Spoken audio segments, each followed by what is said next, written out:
All right. So let's kick off. So welcome everybody. This is the Inclusive Hiring Workshop. And some of you might know me, some of you may not know me. You may have just seen the post on LinkedIn. So my name is Amy. I'm going to give a little bit of an intro shortly. We have quite a lot to get through, so I encourage you to take notes. And I'm going to try and be as concise and as not slow, but I'm just going to try and take my time going through because there is a lot of content. So this is a quick index. This is quite succinct, so there's a lot more to this, but the intro, so I'll talk through a little bit about me. And then we're going to go through the what, the why, and the how of inclusive hiring. And I really encourage you to, I think everyone is on mute, which is great. I really encourage you to, if you can, and you think of a question throughout the slides, I'd love you to pop the question into the chat so that then I'm going to leave some time at the end, maybe like 5-10 minutes where I can answer some of the questions. So just keep that in mind and pop them in the chat on the way through. So quick intro to me. So some of you, as I said, know me. I think I've connected with most of you, if not all of you, on LinkedIn. I'll send you a little message. My name is Amy. I'm originally from Ireland. I've been primarily living in London and Berlin for the last 10 years. And I've been a recruiter for that time. I started an agency and I moved in-house in 2017. And that was really, and I use this photo because this is my LinkedIn photo. And this is probably some of you who might recognize me from LinkedIn. And yeah, I guess I started my DE&I journey when I went in-house and I was working for Gartner, and I just really noticed that there was a real problem in this area and kind of a void that needed to be filled. Actually, since I became a recruiter day one, which was 10 years ago, I saw a lot of issues in the recruiting space and in general, and a lot of disparity and a lot of inequality. So I kind of dedicated my life to trying to level the playing field within talent acquisition. And recently, my most recent role was a program manager for talent attraction and diversity and inclusion at Twitter. Of course, I was made redundant after the Elon Musk takeover because that doesn't seem to be a big priority in Twitter 2.0. But that really encouraged me to just go out on my own. I've set up a consultancy, and now I work with TA leaders and HR leaders, enabling them to build inclusive hiring processes. So yes, what is inclusive hiring? So inclusive hiring essentially is the act of seeking out employees who are from diverse perspectives, diverse backgrounds, and diverse thought processes. So essentially, it means having a fair and equitable recruiting and hiring process. That's it in a nutshell. Why is this important? So I share a couple of statistics here. So, and I say money talks because a lot of business leaders want to know how this impacts the bottom line. So diverse companies have 2.5 times higher cash flow per employee. Diverse management has been shown to increase revenue by 19%. Gender diverse companies are 15% more likely to surpass industry median in terms of financial returns. It gives you a better understanding of your customer base, of course, and 3 in 4 job seekers prefer diverse companies. And obviously it's the right thing to do, which is the main thing. But often when you're speaking to business leaders, you have to really talk about how it impacts the bottom line. And I think many of you here, you understand, I'm sure any of you, if you're going to a new company, you would want it to represent some type of diversity and inclusion. So this is the big thing. So, this is kind of the most important part of this workshop, is kind of like how we do this. So there's a lot of ways, and I've tried to really break it down into kind of 4 or 5 simple key things. The first thing is to mention is that really and truly it starts with you. So you as an individual. So to just talk to a little bit of kind of my own experience with this, when I first started thinking about diversity and inclusion, I had a lot of kind of fear around it. So I was thinking, I'm just one person. I'm also a heterosexual white woman. Like, what do I know about DE&I? how can I be talking about this topic when I don't know everything about every single marginalized group, when actually that none of that matters. It just matters that you're on a journey. It doesn't really matter where you are on the journey. It just matters that you are advocating for it and you are really, really talking about it, learning about it. It's okay to be wrong. It's okay to not know everything. Just be honest and open about that, and don't claim to know everything. And you will be challenged on things that you don't know about, and you'll find a way to navigate that. We learn as we go. It is a marathon. I don't know everything about every group. In fact, for me, anti-racism is my passion, and it's a big thing for me. So I talk a lot to that, but you can kind of have something that resonates with you. You can talk to that while embodying some of the other stuff. Excuse me. So just drink. So the main kind of place I think to start is unlearning your own biases. So, excuse me. So our brain takes in, this is wild, our brain takes in 11 million pieces of information every second. I'm sure a lot of you have heard this before. So our conscious mind can only process 40 pieces at a time. So this means that we obviously take shortcuts. So this is why we put people in boxes. So it's really normal. This is our unconscious bias. I'm sure a lot of you have already had unconscious bias trainings and understand it. It's like part of the human condition that we take shortcuts about people, okay? So there's this phrase and it says, don't judge me on my first thought, judge me on my second thought. So I have so many biases. I might see someone from a certain background and my brain goes to some direction. And then I say to myself, why do I think that way? Is that true? No. So I have no idea about this person or their background. So it's really important to challenge your own biases. And I think like something I guess I want you to do here in this kind of situation, just as a very short exercise, I'm going to say a few words and I want you to instantly in your mind think about the gender that pops up, the ethnicity that pops up, the type of person that pops up when I say the following words. So a doctor, you know, think about, do you think of a man or a woman? A nurse, it's your like instant first thought, a nurse. CEO, a terrorist, a gangster, these types of words. And a lot of it comes from, it can be, you know, our experience with said group of people. It mainly, in my kind of the way I think about it, is it mainly comes from the media. So, you know, you see headlines and the headline will highlight someone's race if they've done something, you know, especially if it's a person of color, they will highlight that person's race in the headline, especially tabloids like the Daily Mail. They love doing stuff like that. But if it's a white person, that their ethnicity isn't mentioned. So it's really becoming aware of what you see, what media you take in. You know, it's even in Hollywood in the movies. It's the way people depict different characters. Like often the men are the really brave ones, and then the women are like, you know, either the lover or the sidekick, or you have the black friend that gets murdered within the first kind of 10 minutes in the horror movie. So it's understanding all of these different things and how they then condition our thought process around certain groups of people. It's actually really, really wild when you start to really, really dig into it. So bias explained, these are the different types of bias, and I'm going to try and not go into too much detail with this, but it's important to understand the different types, especially these are the ones that show up a lot in hiring. So you have affinity bias. So this used to happen to me a lot when I first started recruiting. I loved meeting Irish people. I got so excited. And affinity bias essentially is hiring people that are just like you.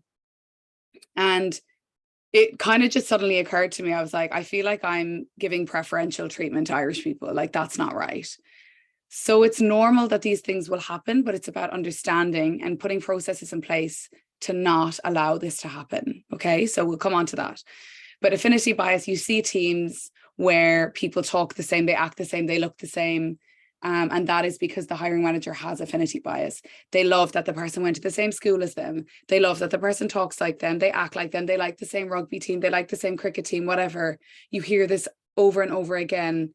And that is affinity bias. And that is probably one of the biggest problems, I think, in hiring. Excuse me. You have confirmation bias. So that is seeking out things to confirm your own beliefs. And that's just a big problem in general in the world. That's why social media is so problematic. It's like we're in an echo chamber and we follow all these pages that tell us things we already believe. So it reaffirms our belief system around that thing, whether it's that the sky is blue or the sky is green. If we're going to follow pages and we're going to speak to people that affirm our beliefs, this is confirmation bias. And this is really, really prevalent in society today. The halo effect. So, for example, and this comes up a lot with hiring, the candidate that you're interviewing might have gone to a specific school that you think is really good. So you're like, oh, this is going to be a good candidate. Oh, the candidate comes from a company that you love. This is going to be a great candidate because they worked here. Similarly, the horn effect does the opposite. So, oh, this candidate worked at that company. They're never good people from this company. They're always really bad. I can't even tell you how many times I've heard people say stuff like that, or, oh, they went to this university, it's not very good. So being really mindful of these different types of biases. There's beauty bias, which is definitely a thing. You know, if someone's really attractive and you're drawn into them, it can be hard to actually kind of see the wood from the trees. And are they actually a good person for the job? Conformity bias, this is huge in hiring. So this is, for example, if I interview a candidate and you know, they're really good and I really like them, and then I send them through to the next stage and I tell the hiring manager that I really like this candidate, they're already going to go into the interview with this feeling of like, oh yeah, Amy said they're a really good candidate, so I have a good feeling, and your mind is already kind of swayed. And of course, this can be fine this is good in this situation, but of course, it can also be quite problematic in other situations when it's the other way, when it's like, oh, I'm not sure about this candidate, they're a bit this or that. So again, and I'm going to come on to that later, but coming up with actual systems so that you can eliminate, excuse me, this from happening. Gender bias is a big thing. Obviously, we've seen that loads, you know, and psychologically putting women into kind of less senior roles because they might not be as confident. And of course, the more marginalized the person is by society, the kind of more that happens. And then this is, excuse me, sorry. This is a really interesting one. So effect heuristic, which I only recently came across this term. I don't know if many people actually have heard of this before.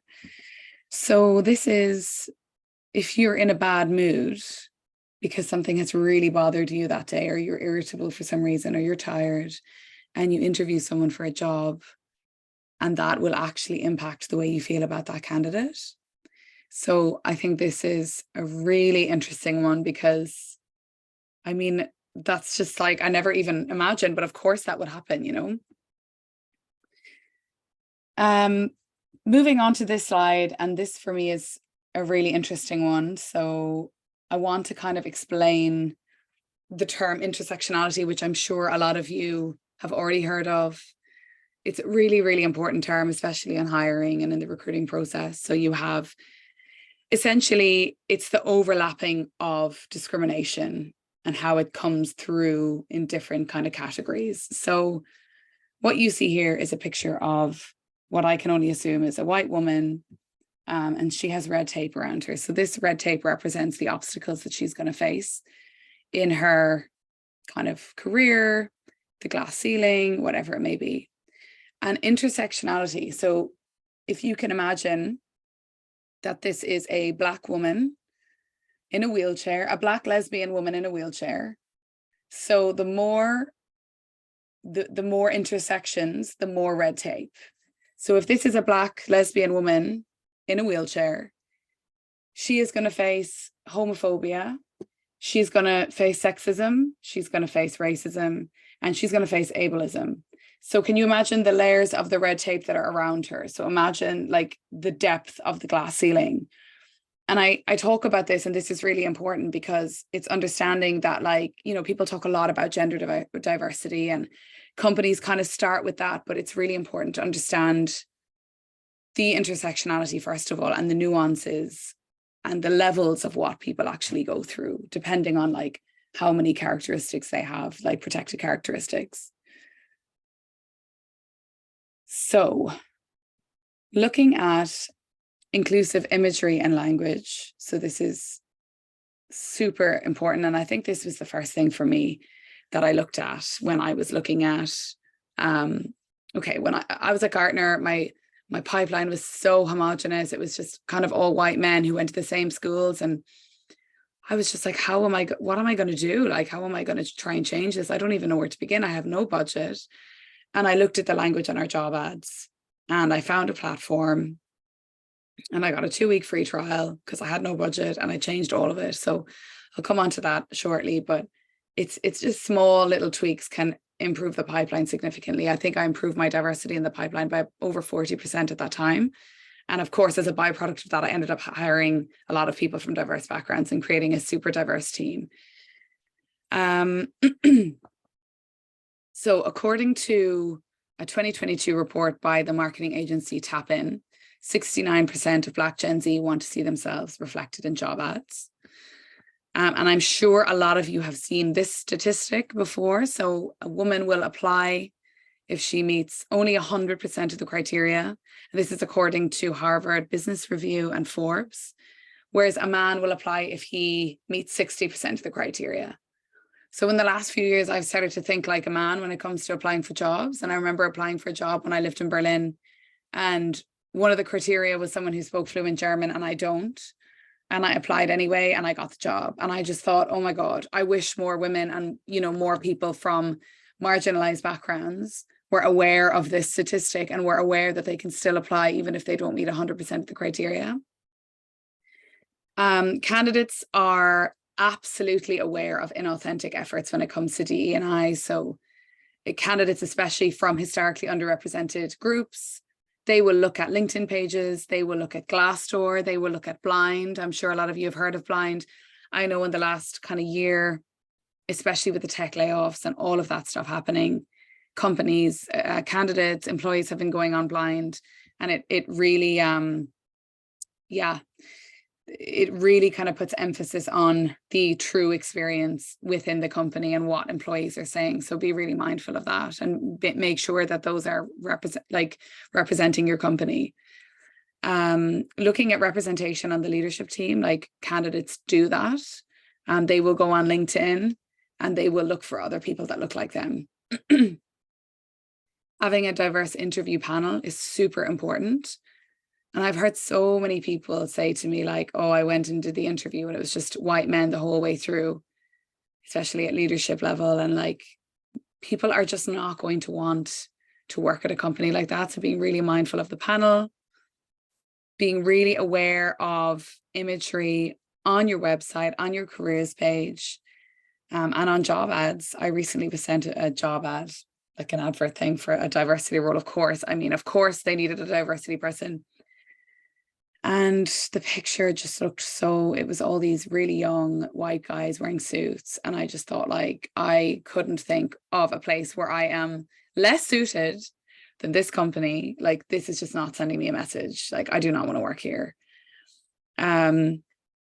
DE&I statements and job ads is important. So, you know, whenever I worked at a company where I had the kind of freedom to be bold, or freedom to kind of, put something kind of, you want to say that you're proving, or you want to kind of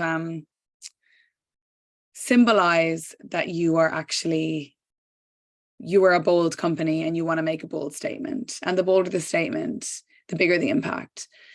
So, and what I mean by that, like, go on to some of the tech companies and look at some of the way that they've positioned themselves on their job ads. Like, we want people from diverse backgrounds. I remember writing on one job ad, or like the one kind of stream of job ads, I wrote this statistic, you know, we know that women will only apply if they meet 100% of criteria. Even if you don't meet the full criteria, apply anyway. And it's really encouraging people to think in that direction. if possible, and I know that this is something that's becoming more and more common, is putting salaries on job ads. If your company, your leadership teams are okay with that, like try and get them to be okay with it. Try and encourage them. Like if you have the salary, candidates and people on the market are going to see like this company is taking diversity and inclusion seriously. They're being clear about their salary banding, and at the minimum, at the absolute minimum, I think there's a lot of recruiters on this call, you should be talking about salary in the first screen. And when I say talking about it, I mean asking the candidate, what is your salary expectation? Don't ask them what their current salary is. We'll come on to that in another slide, but it is really important to eliminate asking current salary, because that is why candidates end up, especially women again, and people from marginalized backgrounds, end up being underpaid for their entire career. And that is just not right. So that's a very easy way to eliminate that from happening.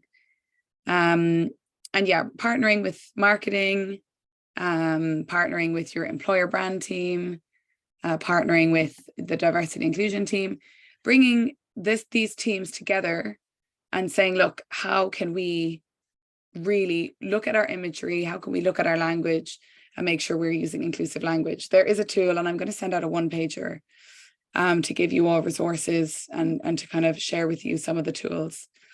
And there's a company called Textio. I talk about them a lot. I post about them a lot. I'm actually looking to do some sort of alliance with them at some point soon. So you have to pay for it. I was able to get a free trial like 7 years ago. That's how I changed all the ads at Gartner at the time. And basically it's like they have PhD linguistic experts and all these types of amazing smart people that you put your job ad into this algorithm. It's like artificial intelligence as well.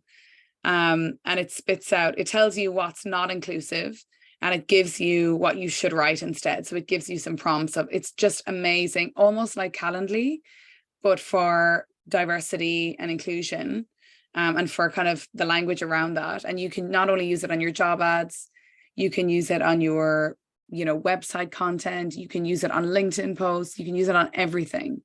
And that will really, really help you kind of make everything a little bit more inclusive in terms of your language and help you attract people from all backgrounds. Standardize hiring criteria. So this is a big one. And this is probably, in terms of actually the hiring process itself, doing this makes your process equitable. It makes it fair. So this is super, super important. And how you do this is you define clear skills and criteria for each role. And that just sounds so simple, but I'm talking about, so you're looking for a marketing executive. What is the criteria that is needed for a marketing executive? And don't overcomplicate it. What are the 3 absolute non-negotiables? What are the 3 must-haves for a marketing executive? Okay. Then you go senior marketing executive. What's the criteria for that? Okay, it might be similar to the marketing exec, but this person, you might need 3 extra things. For example, they need to kind of be able to run things with the head of marketing. They need to take ownership. They need to get involved in mentoring. They need to have demonstrated this.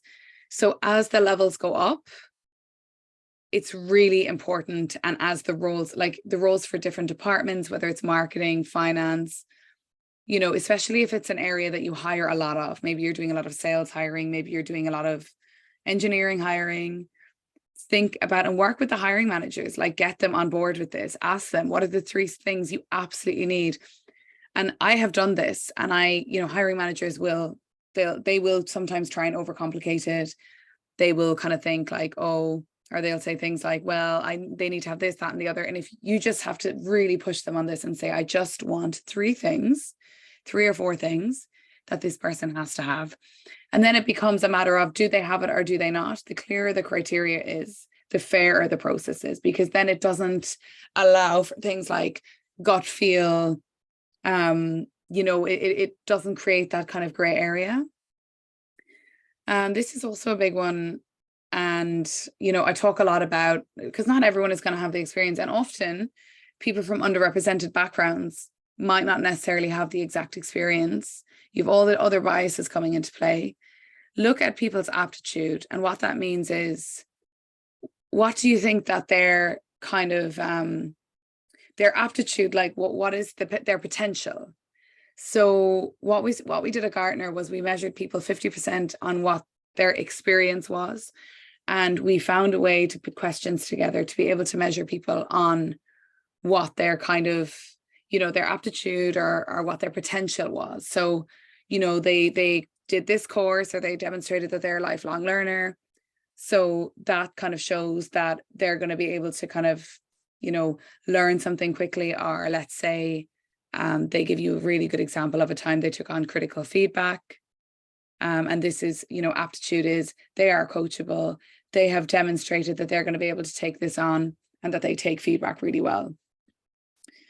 Clear leveling on each role and salary reflecting this. Again, this is creating equity and being really strict on this, and just saying to people, if candidates are pushing for a much higher salary, you say, and they will appreciate this, say to them, look, yes, I will do the best to give you the top end of the budget, but I can't go over that because that is not fair or equitable to the other members of the team.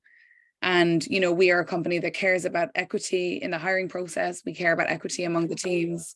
We really need to be strict around this because that's a really important part. That's one of our values, is equity. And people will understand that. And keeping the salary band super strict.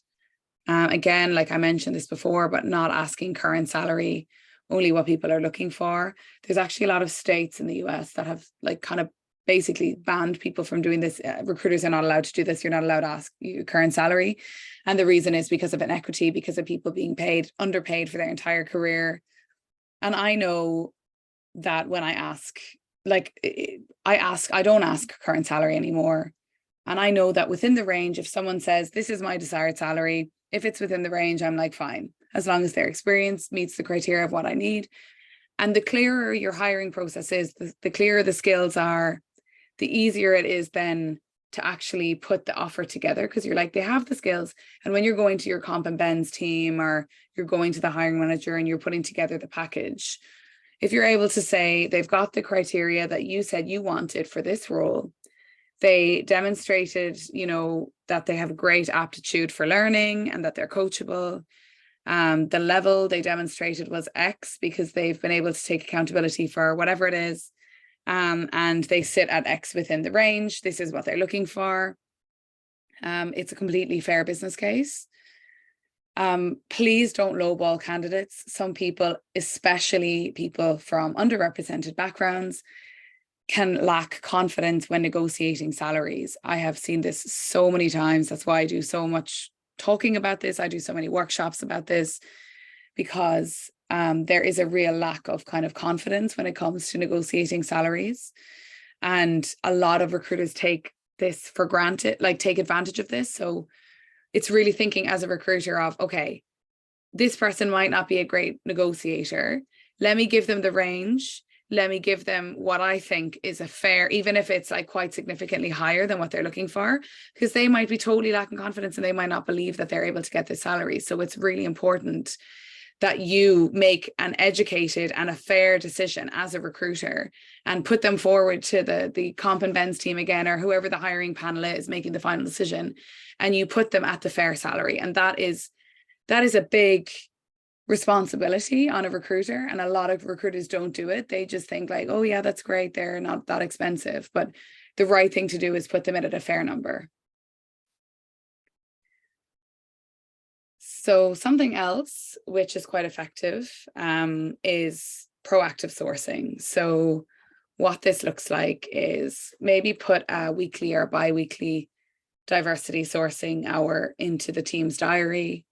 Any of you can be kind of like a diversity champion on the team and say, hey, I want to increase, our diversity pipeline. Let's put a sourcing hour in. And, this obviously this is kind of a delicate area. So yes, you're probably, if you're using LinkedIn, There's other tools that you can use where you can specifically look at and look for people from diverse backgrounds. If you're able to use recruitment agencies, definitely look at recruitment agencies that maybe specifically, I mean, I can give you recommendations where they specifically look at people from marginalized backgrounds, and kind of putting that in the diary and sticking to it and saying, look, we're going to do this every week, every second week. You can go on LinkedIn. That causes a little bit of a gray area when you're really just looking at people's either name, sometimes their pronouns, you're looking at their ethnicity by their photo. That's not ideal. But at the moment, it's one of the only ways to kind of proactively source. You can kind of have diversity projects, but just be really mindful. Like, I've had a lot of friends say things like they've been contacted by a diversity recruiter and they know this is pure tokenism, and they're being contacted because they're a Black engineer and they're like obviously a minority within the tech space, and they, you know, you don't want to make people feel like tokenism as well, because it's just it's not good. It's not a good feeling for that person. And being really mindful about tailoring your message and really thinking, and this is with any type of sourcing, quality over quantity. So if I'm messaging someone, I will really look at their profile and I'll say like, oh, hey, you know, I can see that you used to work at Google and you got promoted twice. That's amazing. And now you're currently working at Meta. And I think that, you know, the role that you're doing looks really interesting and, you know, it's aligned to something that I'm looking for. So really showing people that you're making an effort to actually look at their profile, I think that will give you a much, much higher return rather than spamming people, because just nobody wants that. And like I said, avoid tokenism. Tokenism is a massive thing that happens in diversity and inclusion. It's like, I always say, like, create a space where people from diverse backgrounds will want to come to you. Like, you create the space, you create the language, the imagery, all the things in your job ads, and the people will come to you. You know, I am an advocate for sourcing and all that stuff. I think that's really effective as well. But I think if you create that space and get, you know, attract talent from diverse backgrounds through different means, it's much more effective. One of the other things is, if you're interviewing candidates, talk about diversity and inclusion when pitching, you know, the company to every candidate. Make it a part of the pitch. Talk about, you know, what parenting support that you offer. Go in and around your organization, find out what's happening when it comes to diversity and inclusion. And that will also help you attract, you know, people and people from diverse backgrounds, because we've all spoken to colleagues or friends or people in our network and they've said, oh, I interviewed with that company. Yeah. They're not great with DE&I, or, oh my God, they do so many great things for parents. People talk all the time. People talk in their friendship groups, they talk in their networks, and word of mouth really spreads. And within the company, you can encourage referrals. I remember when I was at ThoughtWorks, we trialed this referral program where we encouraged any diverse candidates that we got referred, the bonus was double what like a homogenous referral would be. So that's something to bear in mind. Again, that's quite a bold move, but I think bold moves are important to actually move the dial and make change. And nominating a DE&I champion on the team, that might be you, or that could be someone else on the team, or maybe get someone else who you think is passionate about it. Don't just target someone on the team who happens to be from a marginalized background. That is so, like, not the right way to do that. And that happens actually a lot. And then they end up taking on more of a workload. And the irony in that whole situation is just like, no, please do not do that. Again, create the space where people will want to kind of come forward and say, you know what, I really want to be a DE&I champion. Maybe you want to say on your team meeting, oh, I'm looking for DE&I champions. I want to get people to kind of help me really mobilize this within the organization. If anyone's interested, drop me a line. I'd love to chat to you, and just get a little bit of a community together. Call it something like change makers, or call it, I remember making a community at Twitter, change makers, because these were leaders that I met that were really passionate about, you know, moving the dial and hiring people from diverse backgrounds. And we would have like a bi-weekly call, and it was really good. And we all learned from each other, got us all thinking about ways in which we can move the dial. Educating hiring managers. So this can be really tough. Like we've all been there where we've had really challenging hiring managers, and we've had people that are just so set in their ways about things. And I've had super challenging conversations, but there are ways in which you can do this. And, you know, going on a journey, learning about diversity and inclusion, learning about inclusive hiring is so key. So I would say, you know, for me, what I have found most effective is going to them with statistics, like the statistics that I shared. Business leaders care about the bottom line, and the bottom line is going to grow and is going to be positively impacted by having a diverse team. So even if it's someone that doesn't care about diversity and inclusion, you go to them and you say, I know a way in which we can make your team better and more profitable. And you go with the numbers and you go with the statistics. There is no denying, this is literally how to kind of get business leaders to take you seriously, is going with stats, going with numbers, going with data, and showing them like, this is actually, the proof is in the pudding here. Encouraging a culture of zero tolerance. So we've all worked in places where, you know, sexism, homophobia, racism, all that stuff has happened. People make jokes and they're like, oh, you're being so sensitive. Like they didn't mean it like that. Like really encourage within your team, within your, with your hiring managers and within their teams, to really encourage. There is a zero tolerance. If it means firing someone really good on the team because they're making sexist jokes, then you have to fire that person. We have all worked, I'm sure, with people who have made some really offensive, like I am absolutely like I love a joke. I love having the crack on the team, you know, tongue in cheek, all of that stuff. Yeah, great. But, you know, you do not want it to be at the expense of anyone else. So it's having zero tolerance. It's literally making bold moves to make a statement. Another thing is diversity starts with retention. I say this all the time. Like I said before, word spreads, people talk, people share things on Blind, people share things on Glassdoor. If you can't, and again, this is probably like a more longer term thing, but it's actually kind of straightforward to just look at the retention and start doing actual, whether it's a survey that you want to do or whether it's the HR team wants to actually put some questions in place on the exit interview and say, hey, did you feel like you could progress at this company? What is the real reason that you're leaving? And creating a safe space for people to share. And then actually putting some, you know, processes in place to try and stop that from happening. So many people from underrepresented backgrounds leave companies because they feel like there's a glass ceiling, they're not supported, they're having to code switch. I shared a post this morning on my LinkedIn that 69% of Black Gen Z don't feel like they can be their authentic selves at work. Like that is shocking.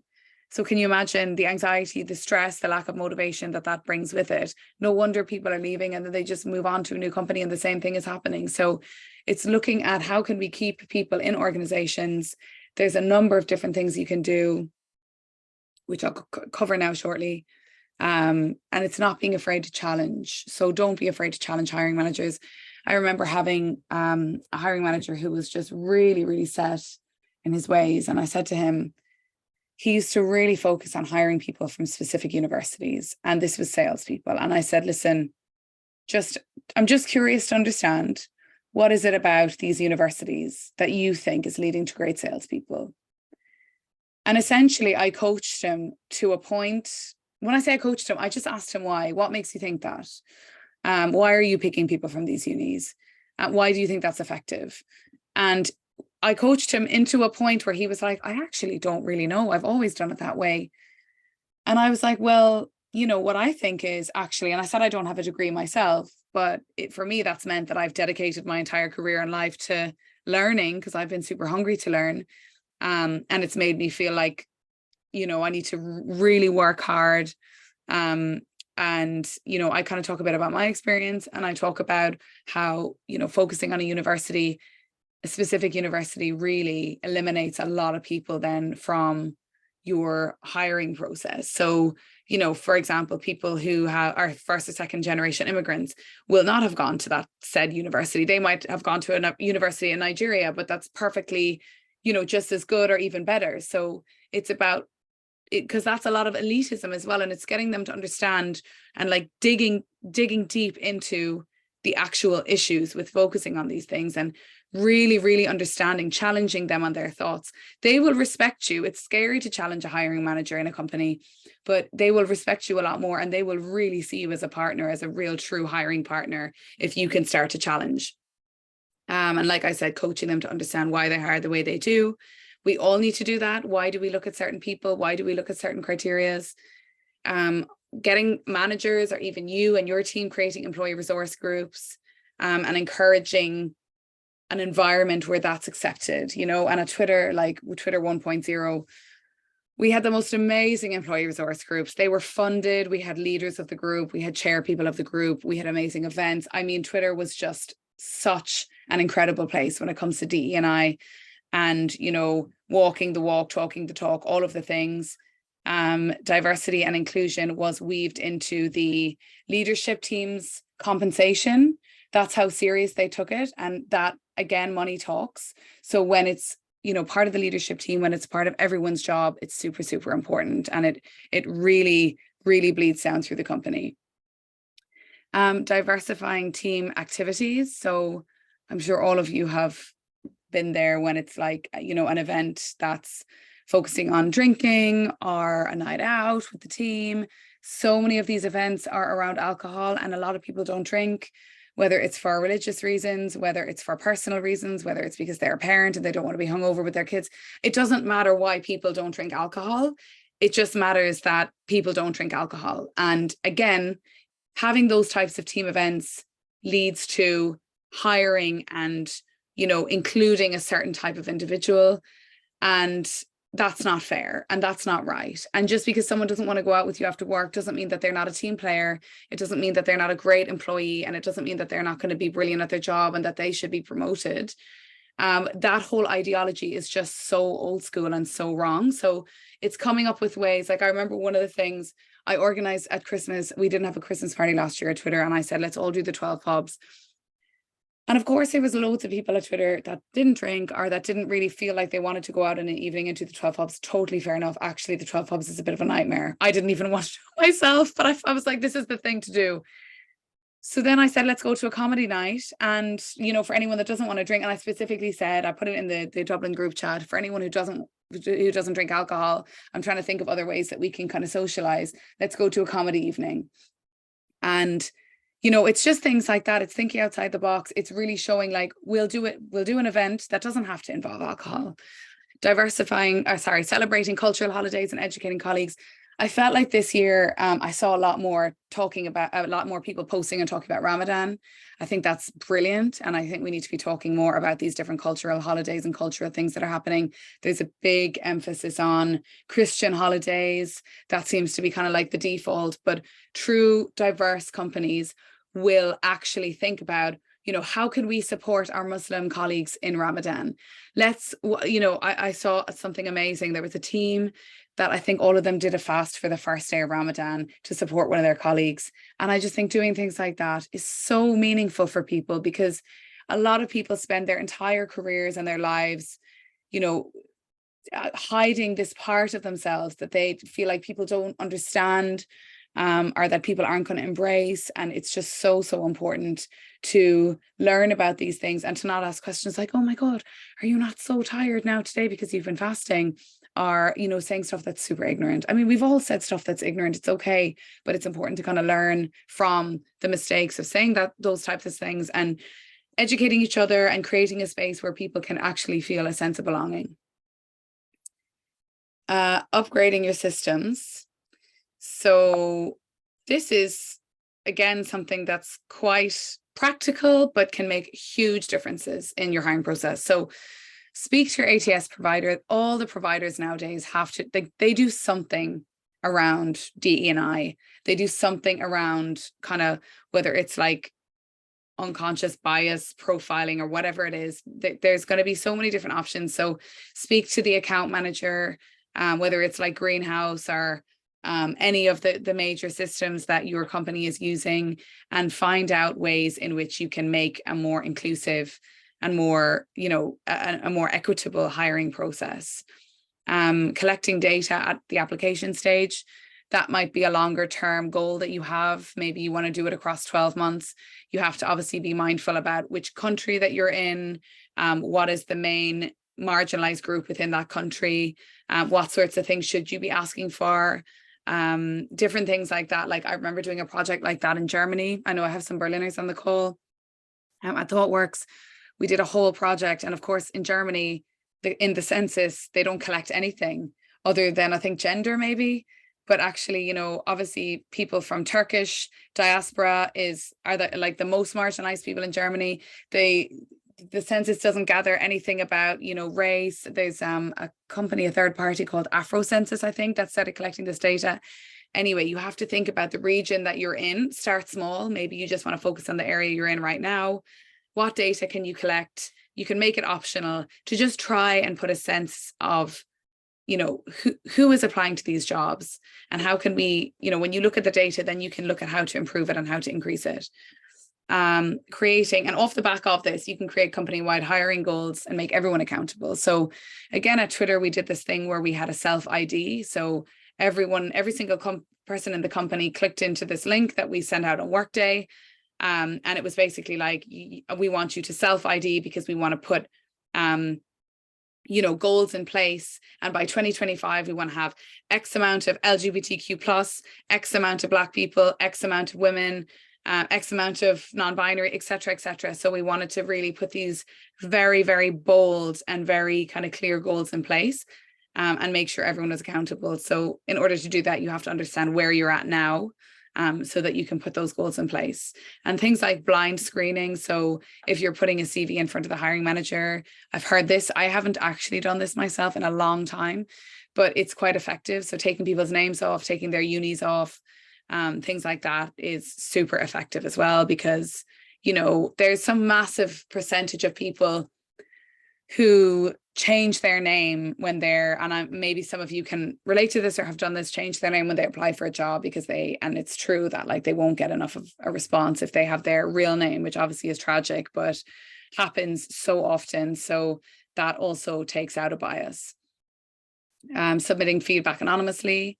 Again, a lot of ATS systems have this where, you know, I might do a first stage interview and I submit the feedback and people can't see the feedback going into the next stage. I might just say to them, look, watch out for, you know, double check that the people that they've been selling to or whatever is correct. Because I didn't get to cover that in my interview, but actually not showing them the feedback because, like I said earlier, the kind of conformity bias where you're actually kind of getting sucked into what that person thought of the candidate before you make your own judgment really causes bias. Providing constructive feedback, especially to underrepresented folks. So statistically, people from underrepresented backgrounds get less feedback in the hiring process. Now, I don't know, that's probably a number of things. It's probably because recruiters are like nervous to be called out as a racist or whatever it is, if they give feedback and if it's negative, but that's not a reason to not be giving people feedback after. You know, it's terrible because it's a vicious cycle, and then this person doesn't know where they went wrong, they don't know how to improve, and then they go off into another interview. And anytime I've given people constructive feedback, if they like, there's a way to put it. You can just say, look, I'm really sorry, your experience doesn't match what we are looking for at this time, however, I do want to give you some feedback, and you know, I hope that you can take this on and improve next time. I've never had a bad response to that. People are always so grateful. Yeah, you might have one person that's like, oh, well, I don't agree with you and that's not true. You just say, okay, well, I just wanted to share that with you, I have nothing else to say, type of thing, and move on. Having an objective person in the final interviews is super important. And I just think, you know, having that kind of non-bias, at Twitter we used to call them Luna Shepherds, having that non-biased person saying, or that person that's like not in any way kind of attached to the hiring process, only that they're just an objective party, looking at the criteria that you have earlier set, the really key clear criteria, and they're kind of saying, you know, does it meet that criteria? Does the candidate have this? Does the candidate have that? And then really getting people thinking before they come to the hiring decision. Embedding diversity and inclusion into everyday tasks and weekly team meetings. Honestly, for it to work or make, you know, for you to make an impact and for things to actually change and for the company to kind of improve on this, it's really important that you embed it into every day. It's like an everyday job. It's a constant everyday thing. In your weekly team meeting, why don't you have a point? I'm sure you all use something like Trello boards or something. Keep a piece in your team meeting on, like, whether it's a Trello board or whatever it is, have a dedicated time and a space for diversity and inclusion topics, and just make it part of your weekly meeting. What did we do this week for DE&I? Put a couple of goals in place. Maybe you want to change the way you write your job ads, different things like that. And it could just be, start small, like one thing a week, one thing a month. Just make sure you are moving in a more inclusive direction. And again, like I said earlier, I was so scared before to kind of go out and put myself out there into the DE&I world. But it is trying things. It is being okay with failure. I've said stuff in the past that is absolutely not okay. I've made mistakes. I've put things out there that weren't right. Language is always evolving. It's always changing. I look at blogs that I wrote a few years ago and I'm like, yeah, that's not relevant now, or that's not right to say now. But it's a learning, and we're all going to be wrong at some point, and it's about being open to being wrong and just being okay with failure. So I know that was a lot of info and we're nearly at time, but I do want to look at the questions and answer any that I have here. So I'm just going to have a quick look. Okay, Ellie, thank you for your question. You always ask candidates the current salary. Actually, Ellie, are you on the call? Do you want to just ask the question yourself?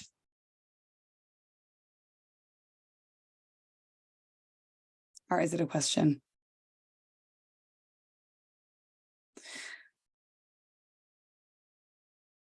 Okay, I'm not sure if Ellie is still here, but basically the question is, can you explain what DE&I sourcing hour entails? So it's sitting down and doing a sourcing hour. I'm sure a lot of you have done that in general. If any of you are recruiters or, people that hire, it's essentially sitting down and dedicating that time to only looking for people from diverse backgrounds, and really kind of tailoring your search and honing in on people that are from these backgrounds when you are sourcing, and making it completely dedicated to that.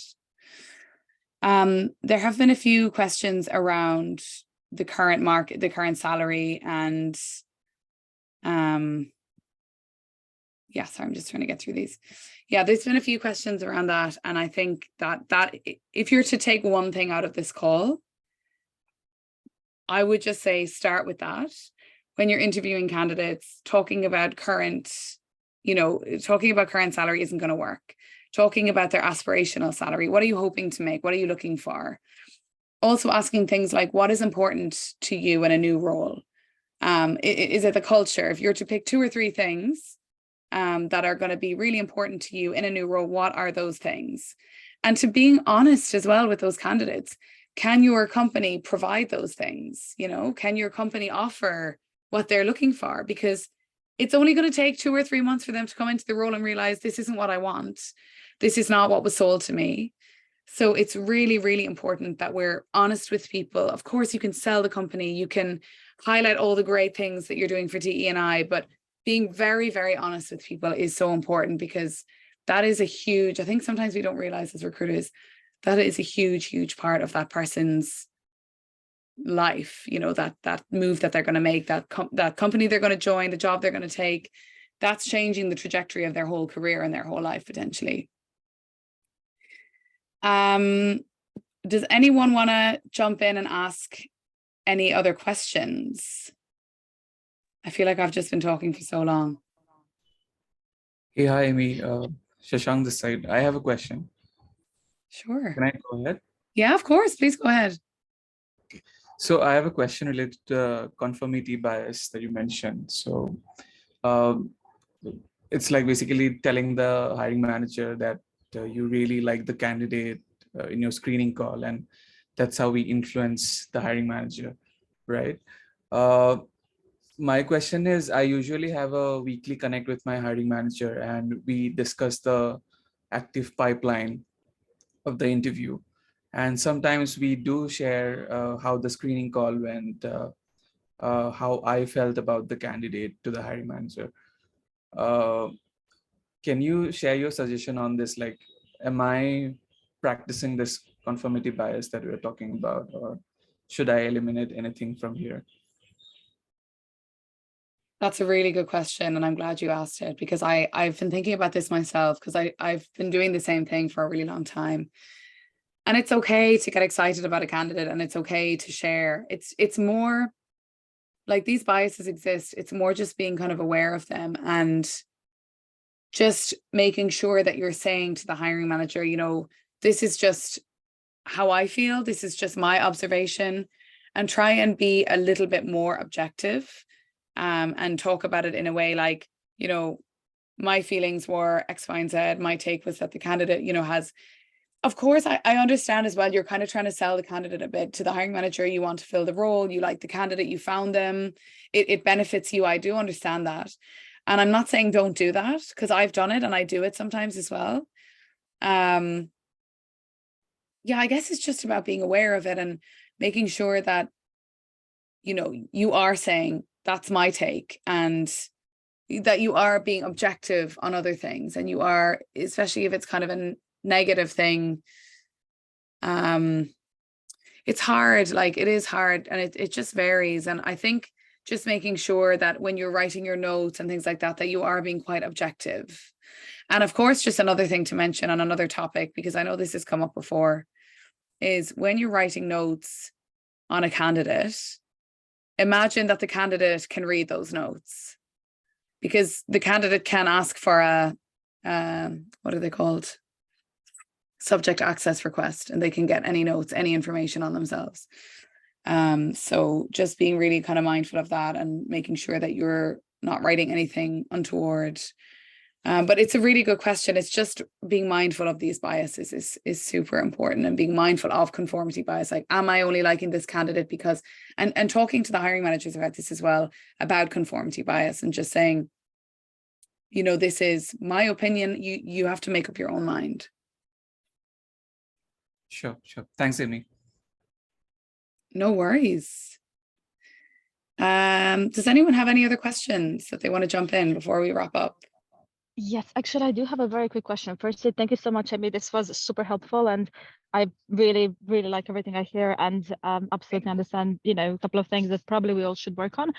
But I guess my question is, you know, like I literally say what you just said to the hiring manager. So this is my personal opinion. You have to, you know, you have to be the person who's a decision maker. You have to also have a chat with this person. But I guess very often if I say to a hiring manager, well, I really don't think this person would be the right fit because of XYZ, you know, as in it's my opinion, but maybe on the, you know, the paper, this kind of looks great, you know, it can be, I don't know, the cultural fit that I'm not sure of. Then the hiring manager would normally tell me, well, actually, I trust your judgment, I trust your choice, which is great. It's a compliment for me, but maybe I'm a blocker here. You know what I mean? Like maybe the way how I perceive the culture would be different to perceived by someone else. So maybe that's also a type of a bias. So just wanted to get your thoughts on that. Yes, that is a great question. That is a great question. So if going back to earlier, if you have clear hiring criteria, then so the culture fit question is actually kind of problematic. Unless you have defined your culture. So your culture could mean we are a group of, you know, ambitious, or we're a group of like learning, whatever individuals. And then in that case, you can say this person is a culture fit because they demonstrated that they're a lifelong learner, that they do this, that they do that. But this whole culture fit question, like I mentioned in the biases, finding someone that is like you, that looks like you, that talks like you, this happens a lot. And then they say, oh, I just think from a culture perspective, or they love going out in the evenings with the team, or they love getting drunk, and they love having like going to the cricket or whatever it is, that all gets tangled up in the culture fit question. And I totally know what you mean about, you know, and it's so important as a recruiter for the hiring manager to trust you. Of course you want that, and that is such a compliment, and that's the absolute ideal place to get to. But it's about sticking to the criteria and saying, look, I think this candidate is great because they have met X, Y, and Z of the criteria. And that is where having that criteria set means that then this kind of unfairness doesn't happen, and it means that the process becomes a lot more equitable, and even the culture fit question is much more clear. Yeah, Does that absolutely make makes sense. Definitely does. Thank you so much, Amy. All right, no problem. Does anyone else I have time for one more question? I'm sure people probably want to drop off now because we've reached the time. I have maybe one question if you have time. Yeah, sure. So I'm wondering with the diversity talents, you don't want to treat them like diversity. You want to treat them like everyone else. But how do you kind of, I don't know how to word it, but how do you give them to the hiring manager as diversity talents? Because you just want to give them as regular talents because they don't want to like give them a higher footing for being diverse, but you also don't want to give them lower because you don't fit in the molding of the company culture. So you don't want to make them feel special only because they're diverse, you know? Yes. Yeah. So that's kind of like a dilemma I'm having. Yeah. No. Thanks, Gudrun. That's a really good question. I think this is a kind of a tricky one. For me, like so to kind of balance things out, I'm just really mindful of giving talent from diverse backgrounds, especially if I can sense that there's a lack of confidence or something. I will just be really mindful of how I mean, you want to treat all candidates equally in the process, but you know, you want to hone in on these candidates that you feel might not otherwise be given a chance, and you want to maybe prep them really well before the interview. I mean, again, you have to be mindful of making sure it's equal for everyone, but as it is now, the way I see it is like the scale is not balanced, so sometimes we have to move the scale slightly up in order for it to be balanced in another direction. So that's why, again, like coaching, giving, you know, talking to them about this hiring manager will potentially ask X, Y, and Z, not telling them the answers or telling them the questions, but this is the sort of stuff that this hiring manager looks for, and just elevating them a little bit and building confidence in them through the process. And when you're presenting to hiring managers, like, you can just say this person is from a diverse background. Like, I have 3 people in the pipeline, one from a diverse background or a non-homogenous background. Like, language, of course, is important, but you don't have to put so much emphasis on that. I mean, the hiring manager will figure it out for themselves. So, you know, it's just, again, when you create the processes to allow for this type of thing to be, you know, fair and equitable, everything else kind of falls into place. Does that answer your question, or is it? I know it's a bit of a tricky one. Yeah, I think it answers it to a certain point. I think I need to kind of discuss it in a deeper mode later at a later point. Yeah, I think it's about again, it's like a really fine line. You want to have diverse talent, you don't want to tokenize people. You don't want to be like, oh, let's hire this person because they're a woman or they're gay or whatever it is. You have to be like so considerate of how you're talking about people and the language, and you know, so I think, yeah, it's a tough one. It's definitely a bit of a tightrope to navigate, but I think the more we learn, the easier it is to navigate. Yeah, I think so too. Thank you. No worries. Okay, we have like gone a little bit over time, so I'm sorry about that. So I just wanted to say a big thank you. I will send everyone a one-pager. Thank you so much for joining. I hope it was helpful. And if you have any questions, I think I'm connected with most of you on LinkedIn. I'll send some resources. I'll send things about, you know, the platform that I use for the job ads, along with a couple of helpful articles. And I will also send the recording. Thank you, everyone. Thank you. Bye-bye. Thank you. Bye. Thank you.